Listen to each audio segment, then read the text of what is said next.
الحمد لله رب العالمين، والعاقبة للمتقين ولا عدوان إلا على الظالمين، وأشهد أن لا إله إلا الله وحده لا شريك له إله الأولين والآخرين، وأشهد أن سيدنا محمدًا عبده ورسوله سيد الأنبياء والمرسلين صلى الله عليه وسلم وبارك وعلى آله وصحبه أجمعين.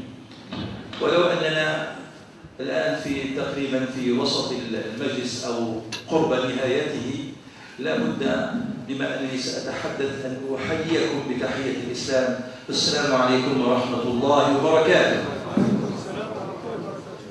إخواني، الذي أوتي جوامع الكلم هو رسول الله صلى الله عليه وسلم. صلوا عليه. وكما تعلمون بأن جوامع الكلم ما قل لفظه وكثر معناه، ألفاظ قليلة ومعان كثيرة، ونحن في كلامنا ألفاظ كثيرة ومعان قليلة. لهذا حتى نتحدث بجوامع الكلم نتحدث بكلام ربنا جل وعلا وكلام النبي صلى الله عليه وسلم. في دقائق أقول: أول شيء علينا أن نشكر الله. اللهم اجعلنا من الشاكرين. والله إنها لنعمة عظيمة أن نجتمع على تقوى ربنا جل وعلا، لأن الله تعالى هو القائل: هل ينظرون إلا الساعة أن تأتيهم بغتة وهم لا يشعرون الأخلاء يومئذ بعضهم لبعض عدو إلا المتقين. اللهم اجعلنا من المتقين. كل العلاقات وكل اللقاءات التي لا تكون مبنية على تقوى الله تتحول إلى عداوة يوم القيامة. فعلينا أن نشكر ربنا جل وعلا على هذه النعمة. والله ما جئنا بالصدفة، لا السيد باشا ولا السيد القائد والسيد القائد ولا الحاضرين، والله إننا جئنا بقدر الله. ربنا جل وعلا ساقنا هذا المساق، أراد بنا خيرا وجمعنا. ونؤكد على شيء، والتأكيد على صدق كلام النبي صلى الله عليه وسلم الذي زكاه ربه جل وعلا قائلا: وما ينطق عن الهوى إن هو إلا وحي يوحى.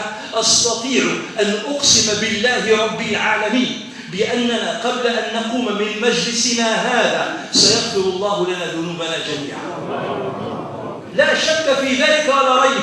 كل الأعمال تحتاج إلى نية، لا بد أن تكون مسبوقة بنية إلا التجالس في الله. أشهدكم يا ملائكتي أني قد غفرت لكم. في رواية: يا الله فيهم فلان ليس منهم إنما جاء لحاجة. فيقول رب العزة: وله قد غفرت هم القوم لا يشقى بهم جلسهم. يا الله فيهم فلان عبد الخطاء إنما مر فجلس معهم، وله قد غفرت هم القوم لا يشقى بهم جلسهم. يا الله فيهم فلان ليس منهم إنما جاء لحاجة، عمدا فعلت عمدا فعلت عمدا فعلت. أي أنا الذي تعمدت أن أسوقه هذا المساق كي أغفر له. فقولوا الحمد لله.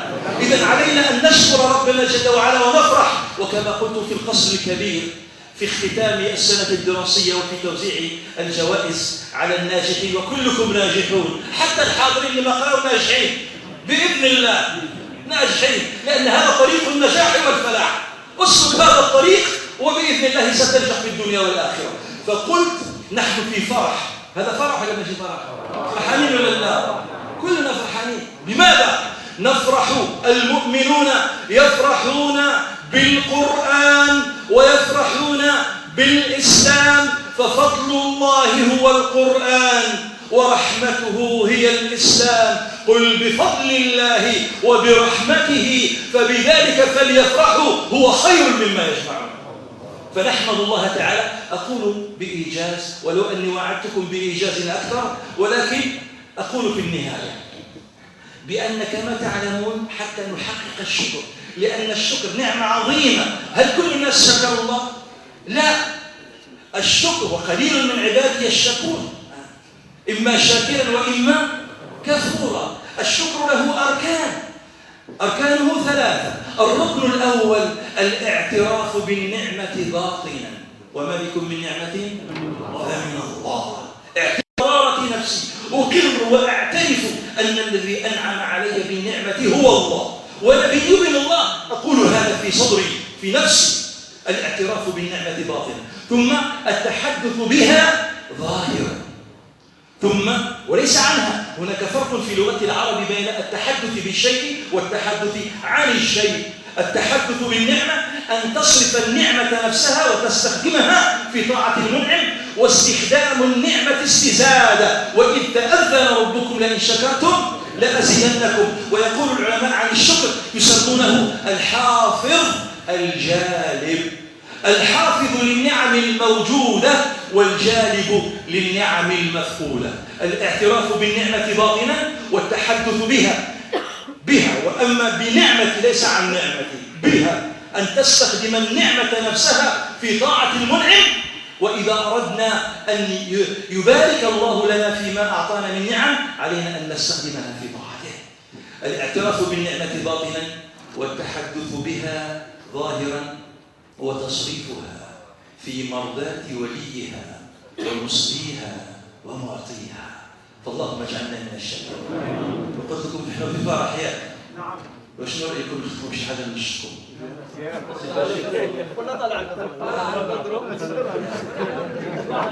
هذا لان كاين بعض الناس كيحسبوا اللي يعمل لحيه خصو لا، ابتسم.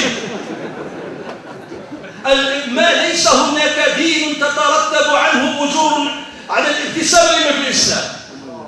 التغبيشه ممنوعه، ابتسم فانك في مكناس،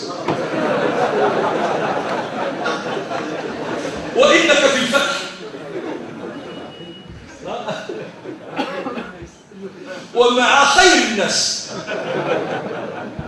بلا وسواس ولا خناس وبحماس.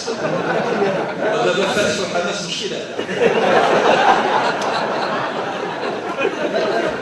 ماشي نفتح حماس لا تدخلوا في الصفه السابعه، خلينا في الصفه السادسه.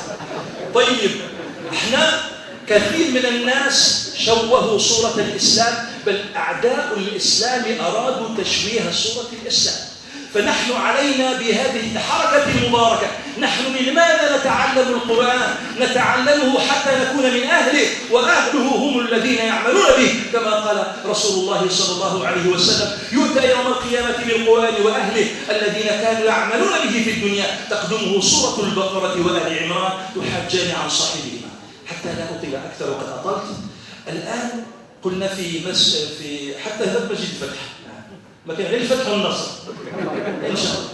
فسبح بحمد ربك واستغفره. جاء الفتح وجاء النصر. أبشروا بالفتح وأبشروا بالنصر. لماذا؟ لأن هذا الدين دين رحمة، والرحمة المهداة هو رسول الله صلى الله عليه وسلم، والأمة محتاجة لهذه الرحمة، بالابتسامة، بالبشاشة، باللين، بالرفق. كما ذكر الشيخ الشوفي: ما كان الرفق، كما قول النبي صلى الله عليه وسلم: ما كان الرفق في شيء إلا زانه، وما نزع من شيء إلا شانه. إذن الدين هو كيف نحيا حياة طيبة في الدنيا، والدين علاقة بالله وعلاقة بخلق الله. وأكثر شيء في ميزان العبد حسن الخلق. حسن الخلق. ابتسامتك في وجه أخيك صدقة. ابتسمنا ولا غوشنا؟ منين جاوا يضحكوا؟ الحمد لله، لا شباشة ولا خويا. علاش؟ احنا ما عندناش تغوبيشه، ممنوع التغوبيشه. نعبدوا الله ونضحكوا وناخذوا الحسنات. يعني وغادي ندندنوا وناخذوا الحسنات، ولكن الدندنه مشروعه.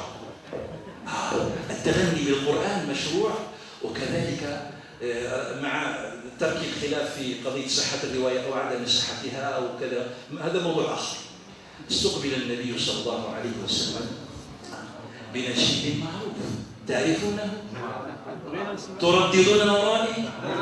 أنا أقول عندما أنكم هكذا تقولوا، ما تقولوش معي. طلع البدر علينا من ثنيات الوداع